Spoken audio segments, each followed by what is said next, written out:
Leandro. Então, como eu vejo a situação do Eduardo Bolsonaro neste momento, eu vejo que ele perdeu a narrativa, né? Ou essa narrativa ficou enfraquecida.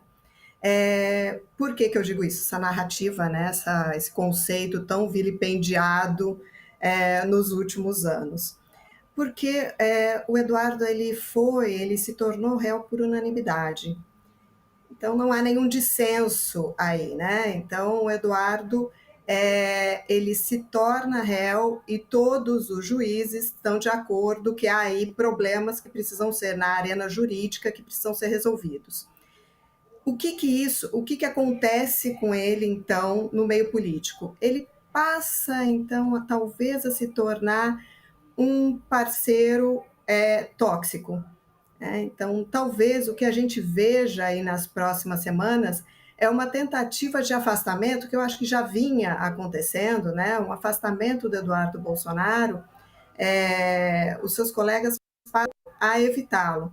Né? E talvez isso que o Beto colocou, abra espaço para um outro candidato, talvez o Flávio, porque é isso, né? A família, ela funciona ali, ela é muito, gira em torno dela mesma.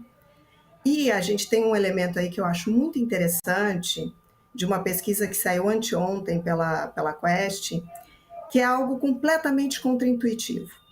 Então, o centrão, a direita, vinha, né? A gente precisa centrar forças em um candidato para combater o presidente Lula nas próximas eleições. Então, a gente precisa centrar fogo em um candidato.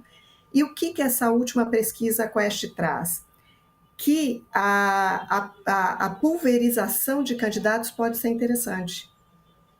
Isso é completamente contraintuitivo, né? Porque a pulverização de candidatos, abrindo aí um leque maior de candidatos, um cardápio maior de candidatos para o eleitor, principalmente para o eleitor, que nessa pesquisa Quest o Felipe Nunes vem chamando de independente, né? Então 31% aí desses eleitores, que não se dizem nem lulistas, bolsonaristas, nem direita, nem esquerda, quando você tem um cardápio maior de candidatos, esses eleitores eles vão ter mais possibilidades de escolha do que de votar no presidente Lula, porque é a única opção possível fora dessas duas dimensões, fora do que seria fora da polarização.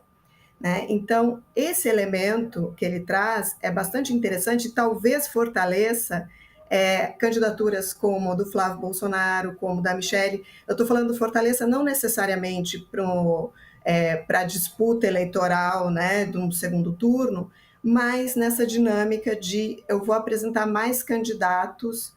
Né? É claro que a Michelle e o Bolsonaro, o Michelle e o Flávio, eles chamam atenção aí para esse polo bolsonarista, né?